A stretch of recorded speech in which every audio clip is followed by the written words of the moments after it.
TTV Dinakaran, OPS இந்த மாதிரி கட்சியிலிருந்து நீக்கப்பட்டவர்களை வச்சு திமுக வந்து திரும்பவும் அதிமுகவை பிளவுபடுத்த நினைக்குதா?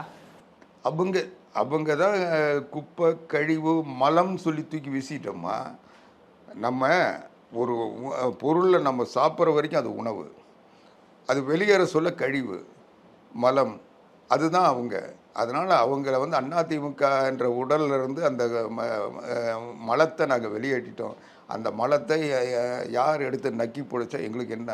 அந்த மலத்தை துண்டு பயன்படுத்துகிறவங்க பயன்படுத்திட்டு போகிறாங்க. எங்களுக்கு அவங்க தேவையில்லை. அது இங்கேருந்து வெளியேற்றப்பட்ட கழிவு. அதனால் அது தினகரனுக்கும் பொருந்தும், பன்னீர்செல்வத்துக்கும் பொருந்தும், செங்கோட்டையனுக்கும் பொருந்தும்,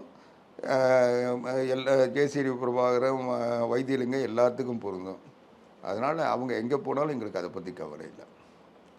அவங்கள வச்சுட்டு பிளவுபடுத்துறதுன்னா அப்போ திமுக எவ்வளோ பலகீனமாக இருக்குதுன்னு சொல்லி நீங்கள் புரிஞ்சிக்கலாம். திமுகவிலிருந்து வெளியேற்றப்பட்ட இந்த மலத்தையும் கழிவையும் நம்பி திமுக அரசியல் நடத்துதுன்னா திமுக பலகீனமாக இருக்குன்னு அர்த்தம்.